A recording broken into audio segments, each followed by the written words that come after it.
بسم اللہ الرحمن الرحیم۔ میں ایک لمحہ فکریہ آج چھوڑنا چاہتا ہوں، اگر آپ تھکے نہیں ہیں تو، کیونکہ بات بہت ضروری ہے، پہنچانا چاہتا ہوں۔ لمحہ فکریہ دے رہا ہوں ان لوگوں کو جو ہمیشہ سوال کرتے ہیں کہ ابو طالب نے کلمہ پڑھنا تھا، تو اگر پڑھا تھا تو دکھاؤ کہاں پڑھا ہے۔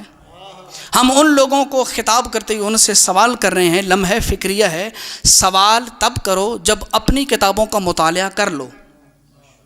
آپ اپنی کتابوں کے اندر جا کے دیکھیں کہ آپ کے اپنے علماء نے ایمان کا کیا معیار مقرر کیا ہے، کسی شخص کے مومن ہونے کا معیار کیا ہے۔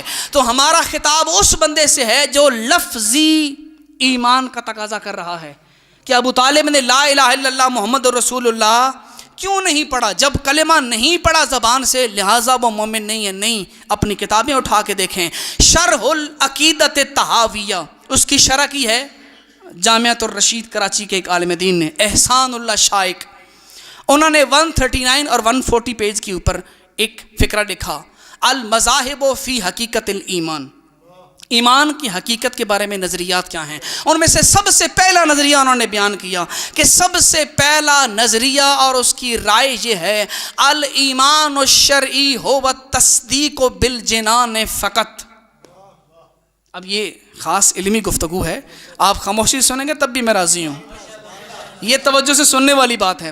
کہتے ہیں ایمان کی پہلی تعریف یہ ہے کہ ایمان شرعی اسے کہتے ہیں کہ جب ایمان دل کے اندر اگر کوئی کسی شے کی تصدیق کرے اس کو ایمان کہا جاتا ہے۔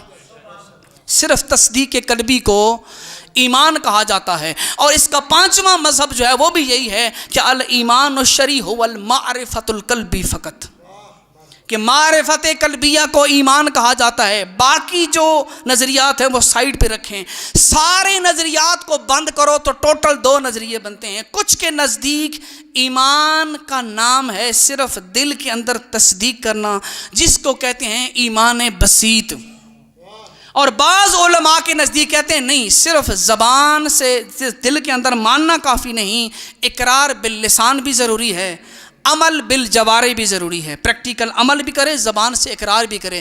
ہم سوال صرف یہ کرتے ہیں کہ یہ جو 9 مذاہب آپ کے اپنے علماء نے اپنے عقائد کی کتابوں کے اندر ذکر کیے ہیں، ذرا چھان کے دیکھیں تو صحیح، آپ کے کتنے کتنے بزرگ علماء اس نظریے کے حامل تھے۔ بھئی ایمان بسیط کسے کہتے ہیں؟ صرف دل کے اندر کسی کی تصدیق کر لی جائے، کسی کو مان لیا جائے، دل کے اندر زبان پہ نہ بھی لایا جائے، اسے مومن کہا جاتا ہے۔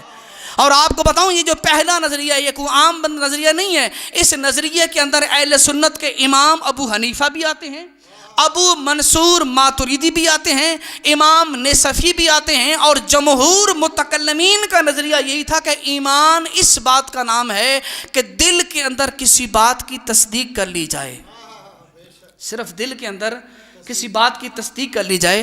جب آپ کی اپنی کتابیں تو یہ کہہ رہی ہیں کہ فقط تصدیق قلبی کو ایمان کہتے ہیں، تو ہم سے زبان سے اقرار کا مطالبہ کیوں؟ بھئی ہم سے پھر زبان سے اقرار کا مطالبہ کیوں، جبکہ اپنے آپ کے علماء اس بات کو تسلیم کر رہے ہیں کہ صرف دل کے ساتھ کسی کی معرفت حاصل کر لینا ہی ایمان کہلاتا ہے۔ اور ہمارے پاس تو اس سے اگلا مرحلہ بھی موجود ہے، ابو طالب کی لسان اطہر سے پیغمبر اکرم کے قصیدے موجود ہیں جو زبان سے پڑھ کے اقرار کیے ہیں، صرف دل کا ایمان نہیں بلکہ زبان کا ایمان کی تصدیق بھی ہمارے پاس موجود ہے۔ اچھا، ایک بڑی پر لطف بات لکھی ہے یہاں پر اسی کتاب کے اندر پیج 144 پہ پہنچ کے ایک اعتراض کیا کہ بعض لوگ اعتراض کرتے ہیں کہ حضرت امام ابو حنیفہ کا تعلق جو تھا وہ فرقہ مرجئہ سے تھا۔ آپ کو بتاؤں شیعہ سنی سب کے ہاں جو مسلک ہے مرجئہ کا، ہم سب کے نزدیک وہ باطل ہے، نہ اہل سنت اس کو مانتے ہیں نہ ہم شیعہ اس کو مانتے ہیں۔ اور مرجئہ ان لوگوں کو کہا جاتا ہے جو صرف اور صرف ایمان کو کافی سمجھتے ہیں، عمل کی ضرورت نہیں ہے۔ معصوم نے اس لیے فرمایا ہے کہ اپنے بچوں کو ہماری حدیثیں یاد کراؤ، اس سے پہلا کہ مرجئہ عقیدے والے لوگ تمہارے بچوں کے عقیدے خراب کریں۔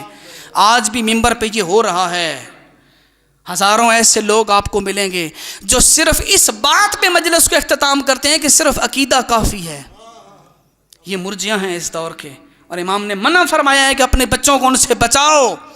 تو یہاں پر سوال کرنے والے نے کیا کیا؟ اعتراض کیا جاتا ہے، شبہ ہے کہ امام ابو حنیفہ کا نظریہ، پہلا جو نظریہ تھا اس کے مطابق وہ فرقہ مرجئہ میں سے آتے ہیں. اس کا جواب دیا، کہتے ہیں کہ یہ شیخ عبد القادر جیلانی نے بھی اپنی کتاب میں لکھا ہے غنیۃ الطالبین کے اندر، لیکن جواب بڑا پیارا دیا. کہتے ہیں دیکھو جو فرقہ باطلہ ہے، جس کو ہم کہتے ہیں مرجئہ ہے، باطل فرقہ ہے، وہ اپنی جگہ پہ. امام ابو حنیفہ ان کا تعلق بھی مرجئہ سے تھا، لیکن عقیدے میں مرجئہ نہیں تھے، عمل میں تھے. اس کا مطلب ہے مرجئہ فی الاعتقاد یہ باطل فرقہ ہے، شیعہ سنی کوئی نہیں مانتا. لیکن مرجئہ فقہا کے اندر ٹاپ لسٹ پہ نام آتا ہے جناب امام ابو حنیفہ کا. کہتے ہیں اس بات میں ابو حنیفہ تنہا نہیں ہیں، امام الحرمین بھی ساتھ ہیں، امام غزالی بھی ساتھ ہیں. اس کا مطلب یہ ہے آپ کے مذہب کی سب سے زیادہ اکثریت حنفی مسلک کی ہے، اور حنفی مسلک کا امام یہ نظریہ رکھتا ہے کہ اعتقاد قلبی کافی ہے. جب یہ اعتقاد قلبی کو ایمان رکھ کے کامل مومن ہو سکتے ہیں، ہمارے پاس تو ابو طالب کا اقرار باللسان بھی موجود ہے، زبان سے اقرار بھی موجود ہے. تو یہ تو بدرجہ اولا اس بات کی دلیل بنتی ہے کہ ابو طالب کا ایمان کامل تھا، اور اتنا کامل تھا جب دنیا سے گئے علی ابن ابی طالب آتے ہیں پیغمبر کی بارگاہ میں، یا رسول اللہ میرے بابا جان ابو طالب کا انتقال ہو گیا. تو پلٹ کے پیغمبر نے جواب دیا اذهب فغسل ہو و کفن ہو. علی جاؤ اپنے بابا ابو طالب کو کفن بھی دو، ان کو غسل بھی دو، ان کو دفن بھی کرو. اب کون سا ایسا مسلمان ہے جس کے کفن اور دفن کا حکم اسلام دے رہا ہے؟ اور اسلام نہیں، اسلام پہنچانے والی ہستی کہہ رہی ہے. کافر کے بارے میں حکم نہیں ہے اس کو غسل کفن دینا، لیکن ابو طالب ایسے مومن تھے، پیغمبر نے فرمایا کہ علی جاؤ ابو طالب کو غسل بھی دو، ان کو کفن بھی دو، ان کو دفن بھی کرو، اور آگے دعا بھی دی کہ خدا ان کی مغفرت فرمائے اور ان پر رحمت نازل فرمائے.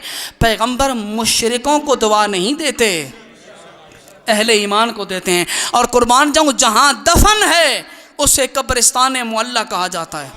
اللہ اکبر. اب اضافہ کر لیجئے گا، آج وہ جو فہرست ہے ہمارے پاس معلی کی، ہم کہتے ہیں ایک جنت معلی ہے، ایک کربلا معلی ہے، ٹھیک ہے، ایک کربلا معلی، جنت معلی، اور آج قبرستان معلی بھی سن لیجئے. جہاں پر مکہ میں دفن ہے، جب کبھی حاجی جائیں تو اس مقام پہ جا کر زیارت کیجیے گا، جناب ابو طالب پہ سلام بھیجیے گا، ہمارا حق بنتا ہے قبرستان میں. وہاں پر قبریں موجود نہیں ہیں، ان ہدام جنت البقیع کے بعد ان قبروں کو مٹا دیا، صرف پتھر پڑے ہوئے ہیں، لیکن وہاں ابو طالب دفن ہیں، اور اس کو قبرستان معلی اور قبرستان ابو طالب بھی اس کو کہا جاتا ہے. میں کہتا ہوں یہ مقام تھا کہ وصیت کی پیغمبر نے کہ جائیے ان کو غسل بھی دیں، ان کو کفن بھی دیں، ان کو دفن بھی کریں. اب احسان ابو طالب کو ختم تو نہیں ہوئے، پیغمبر سے شروع ہوئے تھے، قیامت کا سورج طلوع ہونے تک ہر مسلمان ممنون ہے ابو طالب کا، کہ یہ اسلام پہنچا ہے تو ابو طالب کے صدقے.